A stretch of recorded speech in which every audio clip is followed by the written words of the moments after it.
Bruno Fernandes. There we go. Now, I've had a bit of change of heart with Bruno because poor bloke's working his nuts off and he's still getting like pelters. Roy Keane's had a go at him, saying he's not doing enough. I think Stephen Warnock had a go at him as well, saying that he's not doing enough off the ball. I just could not disagree more.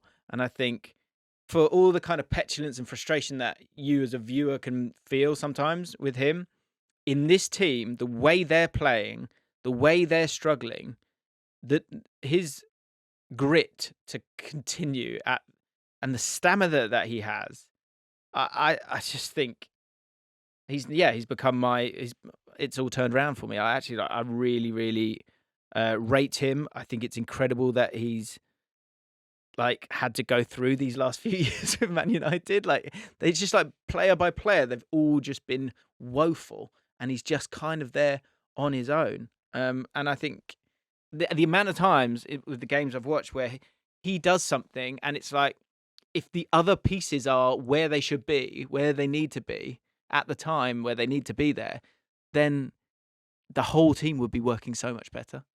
I think he's really, I think he's been hard done by at the moment. I think I have a controversial take on Bruno Fernandes. That's fine. I take everything you say and I agree. I think he's obviously a very fantastic technical player, and this will sound stupid, but I think sometimes the best players in a team don't make the team better. And you might see this at five-a-side more often than not. The best player in the team will be the one on the losing team because they're doing everything all of a sudden. But when you reduce their input and what they're actually doing on the ball, they're not helping everyone else be better. I think Fernandes was amazing, especially under Solskjaer because of the way they played in transition, where he's the focus point. He can ping the ball wherever he wants. They're playing in transition. They're running into space. That works perfectly. When you're trying to play what he's doing now, I think he naturally will end up dropping deeper and being one of the two centre midfielders, which he's kind of doing already. Then you've got that option to play that, and he looks like the leader, the captain, doing all the noisy stuff on the pitch. So he's running around doing things. I don't like when he pretends to be injured, which is every 7 minutes or so, to try and win free kicks. I think that is just, I don't like that of anyone who's meant to lead the players. Yeah, there's a lack of stoicism, I think. But that's maybe a cultural thing. It's a bit football manish of me, but it does annoy me. Like the captain shouldn't be doing pretend rolling around, showing the referee your football boot. Because look. Right. I mean, like Messi would just get walloped time and again. He'd just get up. Yeah, he does. He'll roll around sometimes to get someone, like, I don't mind it. So this is a different thing. Maybe the context is needed. If Messi gets walloped down the corner flag and then rolls around loads of times, he knows the player's going to get sent off. That's fine. That's not weaselly. But if you're in the middle of the pitch in an innocuous thing and you go up for a header and the person bumps into you and you go down holding your shoulder, come on. Yeah. So there's that. Fair. So I sort of see why Fernandes is like one of he's clearly the best player they've got. He is clearly the best player. But and all he can win games on his own. I think I might side slightly more towards the Roy Keane part of it than... Interesting. It's really I get weird. It. I hear the take. I hear it, totally. I feel like, especially, I think him higher up, I don't like him there really anymore. I think I like him in that too. But when he then is that too, he needs people to kind of be on his same wavelength a little bit more. Like Rasmus Hojlund, for example, there are moments where Fernandes will play that pass, like a bit again, like we were talking before, but Hojlund's not kind of gone already. So he has gone earlier and they haven't played the pass. I've been watching loads of Rasmus Hojlund recently. Have you? Yeah. So he is making a run. He makes loads of runs that he doesn't get rewarded with. Hojlund naturally drifts to the left, I've noticed, and then he's in the wrong position. I think there's a lot of positioning and movement they can work on him with to get him better. I still think there's a player there. I do. I agree. I totally agree. But to finish off my Fernandes thing, and again, this might sound a bit silly, but when he's the best player on the team, that's when he's the best player. If you put him on a team with, I know this may not make sense, but if you put him in like that Portugal team, he's not the best player there, and I don't think he even looks that useful for them when he plays for Portugal. So like in any like tournament I've seen when he's been at his best, or whenever I've seen them play, even when I've watched like random friendlies or something like that, or as they're now known, what's that tournament called? The Nations League. Nations League, yeah. So that's the thing. So he clearly still is a good player, but when you withdraw all the things he's best at, which is just launching the ball, making things happen, doing that constantly because you want to try and keep the ball, you don't get the best out of him, and therefore the team, he's not good at the other. Is not as good at the other stuff. So you might even just not having him there be better as a team, but you also wouldn't score as many like late winners and stuff. It's a really difficult thing to try and like. It feels. I think. Do you know what? It feels risky, and manager after manager, they've gone. They've sort of need to rely on the last minute winners because they've never got off the ground properly as a team. It feels like.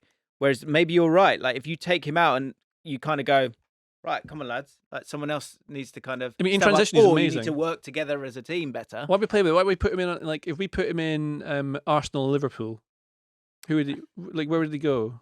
Arsenal, Liverpool. Is that a silly thing to do? No. I guess the weird thing. The thing with Portugal, right, is he defers to the team.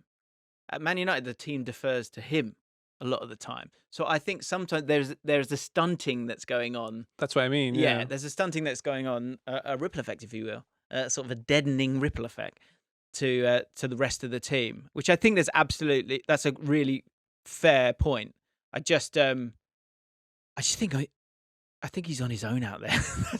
Well, this is the other thing as well. But he can he can carry them, and like in the last few games, I've been like, I'm liking this guy more than I have done in the past. I just appreciate his desire to keep going. Do you know what I mean? Well, that's why I think I'm starting to like him more than I had done in the past as well. Because, like I said, there's some stuff I don't like about it, but I've got that weird theory that I would happily be proven wrong with.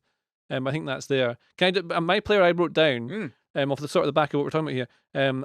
I don't think Hojlund is it, and I think he's really not maybe going to make it at Man United. But I like watching him play because I like seeing how how it's going almost. I can see what he needs to be doing and where he needs to be and not doing it. And I'm trying to see how they get dialogue with him. Like, is it his fault? Is it Man United's fault? I just done a video about this actually for The Athletic. Oh, brilliant. I'm just trying to, it's only a short thing. But just trying to sort of work out where the differences are and how you would coach that, what to do with him. Because like he has fewer touches than almost any other player in the Premier League. I think maybe the fewest or something of any striker. But some players are similar. Like Vardy never has touches, but gets loads of shots away because he doesn't mind not being on the ball. Hojlund's so desperate to prove what he wants, that he's capable and can do it, that he starts dropping in at the wrong times, makes runs at the wrong times.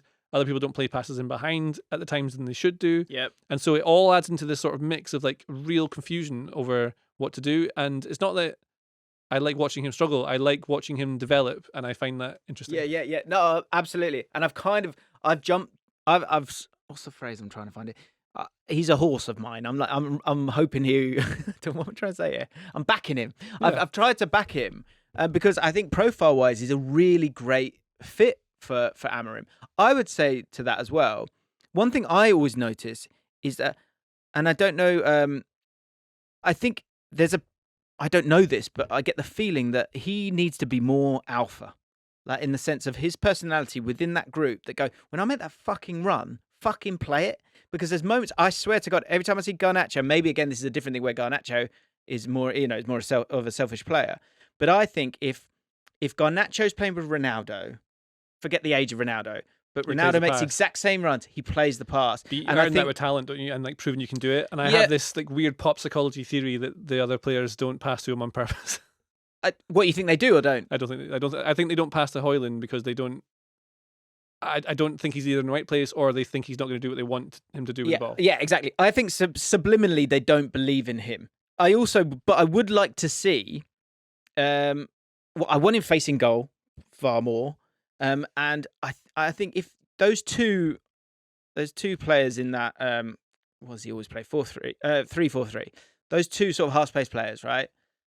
If he's, let's say Eze, we'll talk about that. Say he's got kind of Eze with him. Those two players that love playing in those spaces, are good in those spaces, can affect the game in those spaces.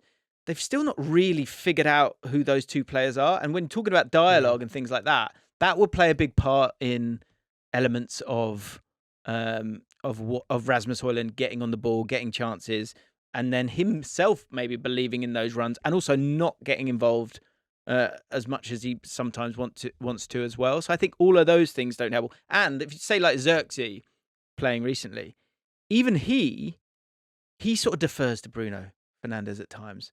He's never. I don't feel like he's really looking for Rasmus Hojlund a lot of the time. I think it's both. Yeah. I think he also so Xerxes takes up a lot of the right half space. So then Hojlund has to go to the left. Is another thing. Do you know what would actually work really well? Is Bruno Fernandes playing as the 10, pinging long balls in a transitional team to Hojlund running in behind, which is what both of them are best at. So like the old Solskjaer football, Yeah. that would actually suit those two players really well.